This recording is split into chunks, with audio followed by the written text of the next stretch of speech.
नमस्कार, स्वागत है आपका। आपके साथ मैं दीपेश बरगले। छत्तीसगढ़ में कोरोना ने एक बार फिर से दूसरी लहर की याद ताजा कर दी है। प्रदेश में इस तीसरी लहर में पहली बार एक दिन में 15 मरीजों की जान चली गई। सीएम ने भी इसको लेकर चिंता जताई है। मौत की असली वजहों पर ध्यान देने की बात कही है। तीसरी लहर में अधिकांश लोग घर में ही इलाज करा रहे हैं। आंकड़ों की बात करें तो पहले की दोनों लहरों से करीब 3 गुना ज्यादा लोग तीसरी लहर में घर से इलाज करा रहे हैं। मतलब इस बार अस्पताल में जाने की नौबत कम पड़ रही है। कुल मिलाकर हालात बिगड़ रहे हैं। उधर ड्रग विभाग ने केंद्र सरकार को पत्र लिखा है और टेस्टिंग किट की ऑनलाइन बिक्री पर रोक लगाने का अनुरोध किया है, क्योंकि सरकार दुकानों से कोरोना टेस्ट किट खरीदने पर सख्ती बढ़ाएगी तो लोग ऑनलाइन मंगवाने लगेंगे। ऐसे में सवाल है कि क्या लापरवाही पर ध्यान देने की आवश्यकता है। मौत के बढ़ते मामले स्वास्थ्य विभाग के लिए आखिर कितनी बड़ी चुनौती है। होम आइसोलेशन वाले मरीजों पर ध्यान देने की क्या अब आवश्यकता तेज होती दिखाई देती है। टेस्टिंग किट की ऑनलाइन बिक्री से परेशानी आखिर कितनी बढ़ सकती है। इन तमाम सवालों के जवाब तलाशेंगे। पहली रिपोर्ट देखिए।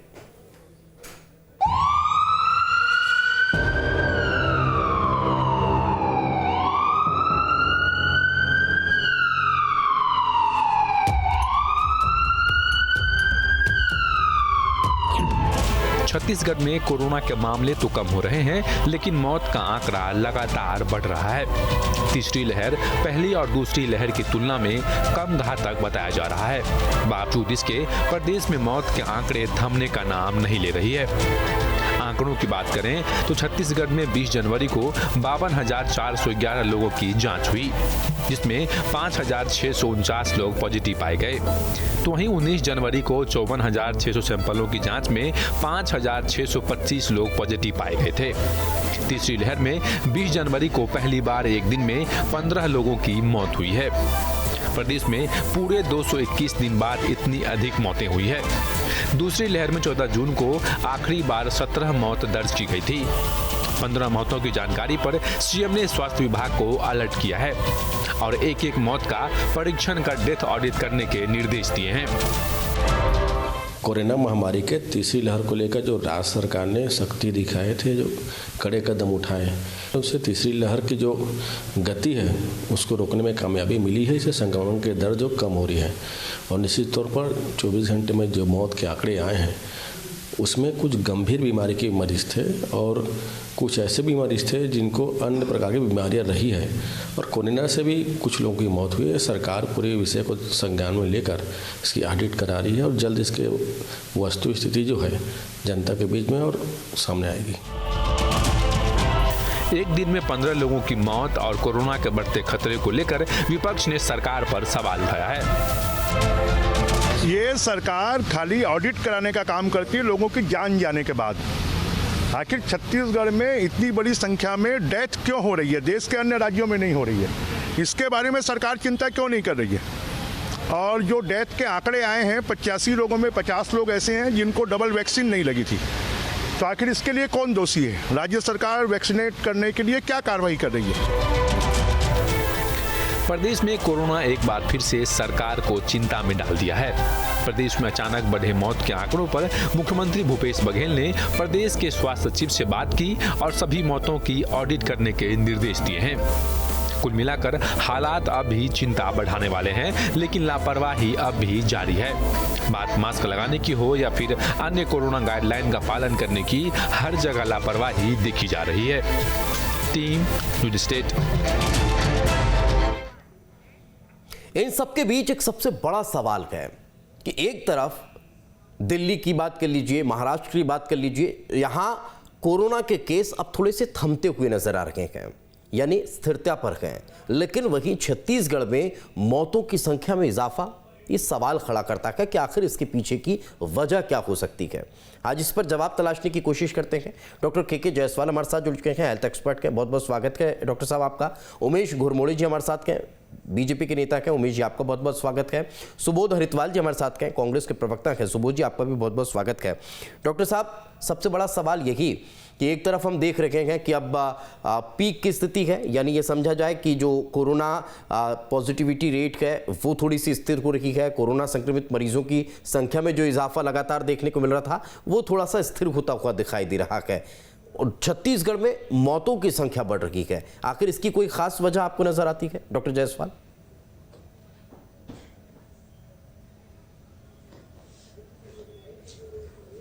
जी, जिस हिसाब से अन्य राज्यों में कोरोना की जो संक्रमण की रफ्तार है वो कुछ धीमी नजर तो आई है, लेकिन इसे बहुत बड़ा अचीवमेंट ये ना समझे, क्योंकि ये जो रफ्तार कुछ दिन कम होती है उसके बाद फिर तेजी से बढ़ती फिर कम होती है। उस सबसे बड़ा कारण ये है इसमें कि जो वैक्सीन जो लगाई गई है 2 डोज लगाने के कारण, और जो बार बार जो ये कोरोना की लहर आई जिसके कारण कि क्या हुआ 70% वैक्सीनेशन होना और 2 बार की लहर में हर्ड इम्यूनिटी डेवलप होने के कारण ये जो ओमिक्रॉन का या जो दूसरा वेरिएंट है जिसकी जो संक्रमण की जो तीव्रता है उसमें कमी तो आई है, लेकिन हल्के सर्दी खांसी को लेकर लोग जो गंभीर नहीं है, लापरवाही कर रहे हैं या उनके मन में कहीं कोई भ्रम पैदा हो गया है, और यही हल्की सर्दी खांसी या कुछ लोगों को बदन में दर्द और हल्का बुखार, इसके कारण जो टेस्टिंग ना करवा के या मान लीजिए दवाई दुकान से किट खरीद के जो टेस्टिंग कर ले रहे हैं और होम आइसोलेट हो रहे हैं।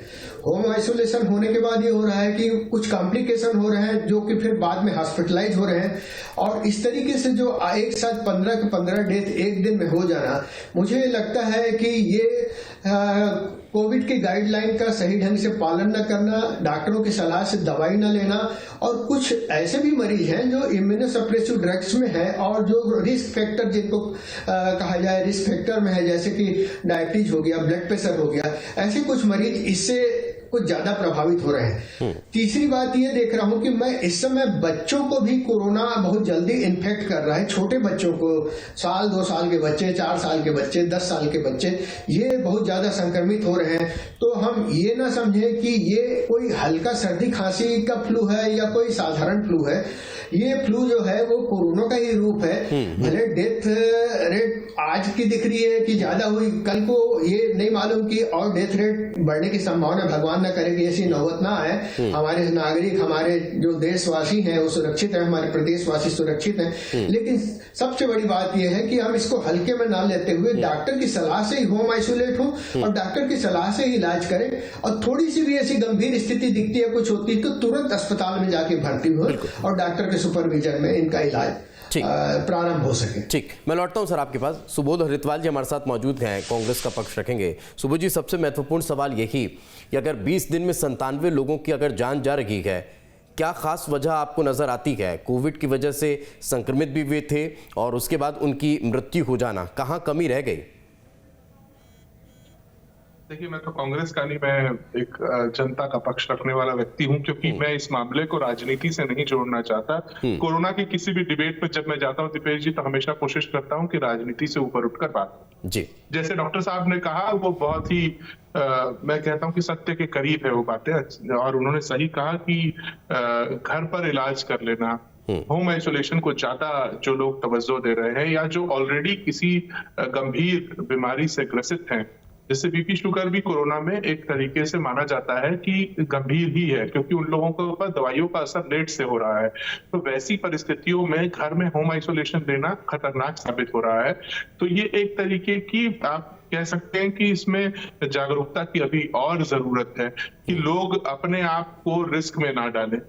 जब भी ऐसे कोई सिम्टम्स मिले तो हॉस्पिटल जाएं, डॉक्टर से संपर्क करें।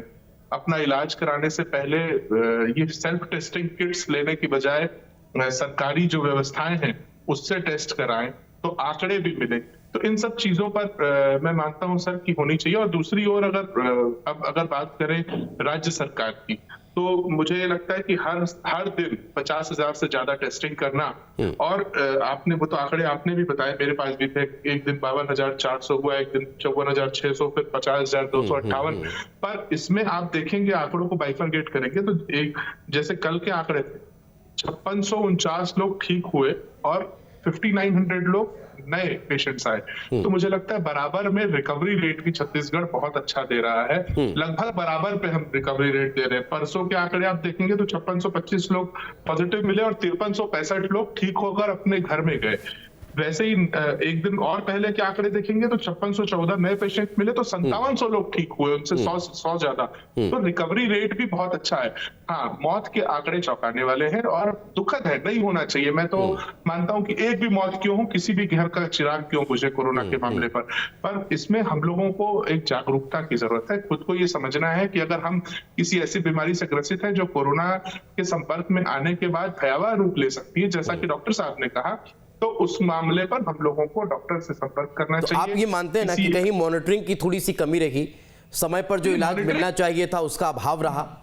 देखिए, ऐसा कोई अगर आरोप लगा दे राज्य सरकार पर कि मेरे घर में मौत इसलिए हुई क्योंकि राज्य सरकार ने समय पर मुझे ट्रीटमेंट नहीं दिया, या ट्रीटमेंट का अभाव था, या मॉनिटर नहीं कर रही है राज्य सरकार, या राज्य सरकार आंकड़े छुपा रही है, ऐसी ये बातें तो राजनीति लाती थी इस मामले में। आप ये बातें बोल कैसे सकते हैं? ये आप कैसे कह सकते हैं कि सरकार नहीं सर, सवाल देखिए, मैं आपको दोषी नहीं ठहरा रहा हूं। आपका एक प्रतिष्ठित चैनल है, उस पर अगर आप ये सवाल करेंगे कि ऐसा क्यों हुआ, तो ये सवाल ही बहुत गलत है। कौन सी सरकार चाहती है? ये देखिए, पूरा 3.25 करोड़ का जो कुनबा है वो हमारा परिवार है। कौन चाहेगा अपने परिवार में मृत्यु हो? तो कोई भी इन चीजों को नहीं चाहता और ना कोई बढ़ावा देना चाहता है। मुझे लगता है इस पैनल में जितने लोग हैं वो इस बात से सहमत होंगे कि कोई अपने घर में, परिवार में, अपने प्रदेश में मृत्यु नहीं चाहता, ना मृत्यु का कारण बनना चाहता है। हाँ, ये गड़बड़ी अगर है तो माननीय मुख्यमंत्री जी का मैंने कल बयान सुना था, जब वो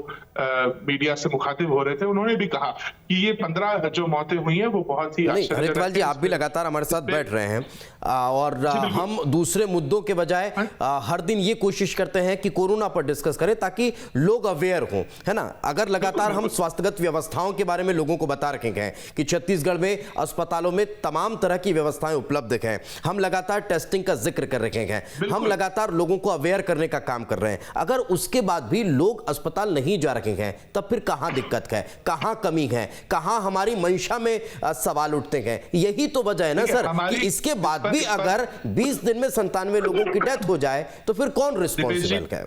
दीपेश जी, इसमें मंशा ना आपकी खराब, ना मेरी खराब, ना सरकार की खराब, ना विपक्ष की खराब, ना किसी डॉक्टर की या स्वास्थ्य कर्मी की। ये हम लोगों को एक तरीके से सेल्फ एनालिसिस, आत्म आकलन करना है कि हम अपने परिवार के लिए, खुद के लिए कितना जरूरी है।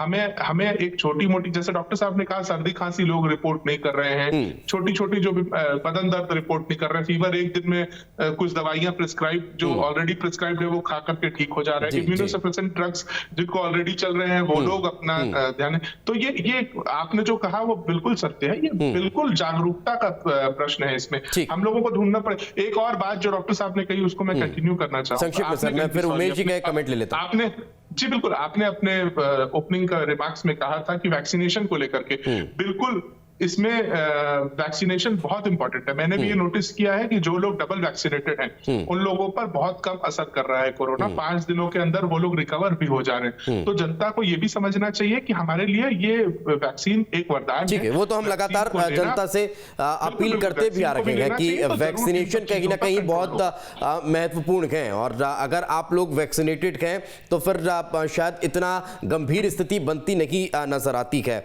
मैं लौटता हूं सर आपके पास। उमेश जी भी लगातार हमारे साथ मौजूद हैं। उमेश जी, एक कमेंट आपका भी चाहूंगा कि जिस तरह की परिस्थितियां निर्मित हो रही है, जिस तरह से आंकड़ों में इजाफा भी हो रहा है और साथ साथ अब छत्तीसगढ़ में थोड़े से चौंकाने वाले और डराने वाले आंकड़े ये निकलकर सामने आ रखे हैं कि डेथ रेशियो भी बढ़ता जा रहा है, कैसे देखते हैं उमेश जी? देखिए दीपेश जी, ये हम सभी के लिए बहुत ही चिंता का विषय है। एक तरफ तो लगातार कोविड के लगातार बढ़ते संक्रमण को हमने देखा है और अभी भी जिस प्रकार से हम एक समय में 16%, 17% की संक्रमण की दर में थे, आज भी जो संक्रमण की दर है, जैसा कि डॉक्टर साहब ने कहा कि ये बहुत ज्यादा राहत देने वाला या फिर ऐसा नहीं है कि हम इसको लेकर के लापरवाह होकर के बैठ जाएं। आज भी जो संक्रमण की दर है वो 10% से ऊपर बनी हुई है। इन सब के बीच में जो मौत के आंकड़े आ रहे हैं, मैं केवल आज के मौत के आंकड़ों का जिक्र नहीं करूंगा कि एक ही दिन में 15 सर्वाधिक हम तीसरी लहर में मान रहे हैं, लेकिन इससे पूर्व के अगर बीते 3 दिनों का भी ट्रैक रिकॉर्ड देखें तो लगातार 9 मौत लगातार इस संक्रमण से दर्ज की जाती रही है। और यह निश्चित तौर पे हम सभी के लिए चिंता का विषय है और यह राजनीति का विषय नहीं है। हम सभी को इस विषय को लेकर के गंभीर चिंतन के साथ जनता की जागरूकता और एक सकारात्मक पहल के साथ किस प्रकार से इस संक्रमण की चैन को तोड़ा जा सके और जो मौत के आंकड़े निकल करके आ रहे हैं उसको लेकर के जो विषय विशेषज्ञ हैं, हम तो राजनीतिज्ञ लोग हैं, हम उन आंकड़ों के आधार पर ही बात करेंगे, लेकिन जो विषय विशेषज्ञ हैं उनका अगर हम अनुसरण करें, उनके आंकड़ों को अगर हम गंभीरता से देखें तो लगातार वैक्सीनेशन और जिस प्रकार से वैक्सीनेशन की स्थिति छत्तीसगढ़ में है, अगर हम पहले डोज की बात करें तो उसमें तो हमारा ट्रैक रिकॉर्ड बहुत बेहतर 99% तक चला जाता है, लेकिन दोनों डोज वैक्सीनेटेड लोगों की संख्या 68% पर आकर के क्यों रुक जाती है, ये हम सभी के लिए चिंता का विषय है। सत्ता पक्ष के लिए भी, विपक्ष के लिए भी और तमाम जो विषय विशेषज्ञ है उन सभी के लिए, क्योंकि अभी डॉक्टर साहब बता रहे थे कि जो लोग दोनों डोज वैक्सीनेटेड है उनके बीच में मौत का जो आंकड़ा है वो कम है। और जिस प्रकार से आपने भी जिक्र किया, देश भर में कहीं भी इतने बड़े मौत के आंकड़े निकल करके नहीं आए एक दिन के अंदर में, जितने छत्तीसगढ़ के अंदर में चौंकाने वाले आंकड़े निकल करके आए हैं। तो कहीं ना कहीं दोनों डोज का अभाव और इसको लेकर के हम क्या कर सकते हैं बेहतर। और मैं तो राजनीति से ऊपर उठ करके सरकार से भी आग्रह करूंगा कि जो दूसरा डोज जिन्होंने नहीं लगाया उसको हम किस प्रकार से जागरूक कर सकते हैं और तमाम राजनीतिक दल उन तमाम लोगों को किस प्रकार से वैक्सीनेशन तक लाने के सेंटर तक लाने के लिए प्रेरित कर सकते हैं, इस दिशा में भी हमको प्रयास करने की यहाँ पर आवश्यकता है। और सबसे महत्वपूर्ण बात, जो दोनों डोज का जो आंकड़ा जो 68% निकल करके आ रहा है, इसको लेकर के तमाम राज्यों के अंदर में, ये तो छत्तीसगढ़ के 68% आंकड़ों का जिक्र हम कर रहे हैं, लेकिन अन्य राज्यों के अंदर में जैसे तत्परता देखने मिल रही है, अगर मैं मध्य प्रदेश का जिक्र कर लूं, अगर मैं उड़ीसा का जिक्र कर लूं, तो स्वास्थ्य विभाग के माध्यम से बाकायदा फोन कॉल के माध्यम से लोगों को दूसरे डोज के लिए बुलाने का प्रयास, उनके तिथि को बताने का प्रयास, उनको वैक्सीनेशन सेंटर में बुलाने का प्रयास, और घर घर जिस प्रकार से जाकर के स्वास्थ्य कर्मी अन्य राज्यों के अंदर में सर्वे कर रहे हैं, उसमें मुझको लगता है कि छत्तीसगढ़ में कहां कमी रह गई, इसको हमको थोड़ा सा और फाइंड आउट करते हुए उसको और बेहतर करके किस प्रकार से लोगों को वैक्सीनेशन के लिए हम लेकर के आए, इस पर हमको प्रयास करना चाहिए। क्योंकि जो मौत के आंकड़े निकल करके आए हैं, मुझको ऐसा लगता है कि जो दोनों डोज नहीं लगाने के कारण एक यह हो सकता है, और दूसरा जो 15 से 18 तक के जो वैक्सीनेशन लग रहे हैं अभी तो प्रारंभिक स्टेज में है, दूसरे डोज की तिथि अब तक आई नहीं है उनकी, लेकिन उसके आंकड़े भी अभी 55% पर है। तो क्या वो जो बच्चे वैक्सीनेशन सेंटर के अंदर में जो 45% बच्चे अभी नहीं पहुंचे हैं, क्योंकि डॉक्टर साहब ने जिक्र किया कि जिनकी डेथ हो रही है उनमें बच्चों की संख्या भी ज्यादा है, और उन्होंने तो 2, 2.5 साल 3 साल के बच्चों का भी जिक्र किया। और अगर 15 से 18 साल तक के बच्चों की अगर मैं बात करूं तो पहली लहर, दूसरी लहर और तीसरी लहर के दरमियान अब तक 15 से 18 साल के 50-60 से अधिक बच्चों की मौत हो चुकी है। यह भी हमारे छत्तीसगढ़ के भविष्य के लिए निश्चित तौर पर चिंता का विषय है। तो इन तमाम पहलुओं पर राज्य सरकार को, स्वास्थ्य विभाग को, तमाम लोगों को एक सकारात्मक प्रयास के साथ उसमें और सुधार का प्रयास हमको करना चाहिए। और उसमें तमाम राजनीतिक दलों की भूमिका, चाहे वह भारतीय जनता पार्टी हो, कांग्रेस हो या फिर आम नागरिक हो, उनकी भी एक भूमिका और सामाजिक संगठनों की भी एक भूमिका किस प्रकार से तय हो सके और कैसे हम। ठीक है, जवाब ले लेते हैं। सुबोध जी हमारे साथ मौजूद हैं। सुबोध जी, मैं आपके पास लौटूं, इससे पहले डॉक्टर जायसवाल का एक कमेंट बेहद महत्वपूर्ण हो जाता है। डॉक्टर साहब, जिस बातों का जिक्र दोनों राजनीतिक दल के नेता कर रहे हैं, वैक्सीनेशन पर फोकस होना और साथ साथ लोगों की जागरूकता का एक अभाव नजर आना, उसे कैसे देखते हैं और कैसे लोगों को जागरूक किया जा सकता है?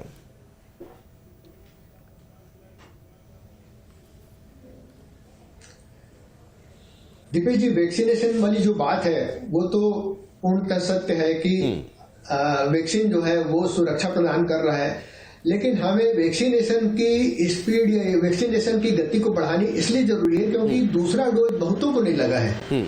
अगर ये दूसरा डोज भी कवर कर लिया जाए तो मैं समझता हूं कि इसमें जो बीमारी की तीव्रता है या जो इसकी गंभीरता है उसमें और भी कमी आएगी।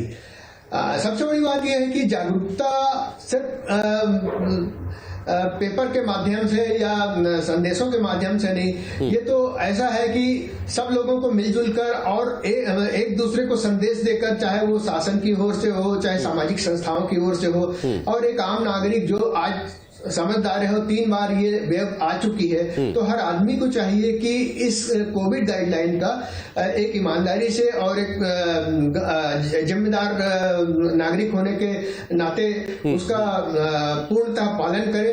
परंतु इसमें जो सभाएं, जुलूस और जो ओवर क्राउडिंग वाले इलाके हैं, इसमें उन पर कहीं ना कहीं लगाम होनी चाहिए। क्योंकि सर समय का अभाव है, मैं कमेंट सुबोध जी से ले लेता हूं। सुबोध जी, वैक्सीनेशन के सेकंड डोज के आंकड़े का अगर हम जिक्र करते हैं तो वाकई में थोड़ी सी हमें लगता है कि कहीं कमी है। फर्स्ट डोज में बेहतर काम हुआ और प्रदेश लगभग 100% वैक्सीनेटेड फर्स्ट डोज में कहलाता हुआ दिखाई दे रहा है, लेकिन सेकेंड डोज के आंकड़े को लेकर क्या अब हमें और आगे बढ़ने की दरकार है? हम देखते हैं प्राइवेट सेक्टर में ये कर दिया गया है कि अगर दोनों वैक्सीन आपको नहीं है तो आपकी सैलरी रोक दी जाएगी, दोनों वैक्सीन आपकी नहीं है तो इंक्रीमेंट रोक दिया जाएगा, दोनों वैक्सीन नहीं है तो आपको ऑफिस में एंट्री नहीं होगी। ऐसे तमाम जिक्र कहीं ना कहीं नजर आते हैं। कई राज्यों में शासकीय सुविधाओं के प्रतिबंध की बातें निकलकर सामने आ रही है। क्या अब उस दिशा में आगे बढ़ना होगा कि प्रदेश में ऐसे कोई प्रावधान किए जाएं कि अगर डबल वैक्सीनेटेड आप नहीं हैं तो शासकीय योजनाओं का लाभ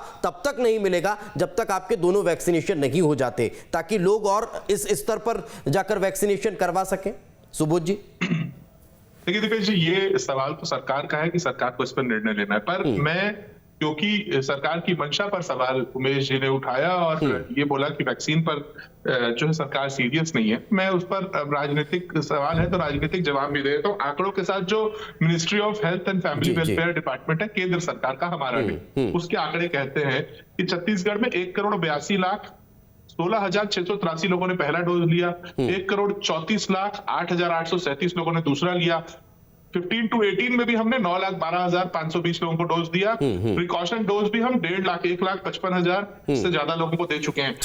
टोटल डोजेस की बात करें सर दीपेश जी, 3,26,93,102 दिया गया है, जो पहले 5 राज्यों में आता है। बिल्कुल। इसके बावजूद कि हमें वैक्सीन उत्तर प्रदेश, मध्य प्रदेश और ऐसे राज्यों के बाद मिलती है, तो वैक्सीन पर हमारी मंशा। उसके बाद भी अगर वैक्सीनेशन का जिक्र किया जाए तो कहीं ना कहीं हम फर्स्ट डोज में बेहतर स्थिति पर हैं, सेकंड पे हमें और आगे बढ़ना होगा। समय का अभाव है, इसलिए बहुत ज्यादा वक्त मेरे पास है नहीं। बहुत बहुत शुक्रिया आप तीनों मेहमानों को हमारे साथ चर्चा में जुड़ने के लिए। इसी के साथ दीजिए इजाजत, अपना बहुत ज्यादा ध्यान रखिएगा। नमस्कार।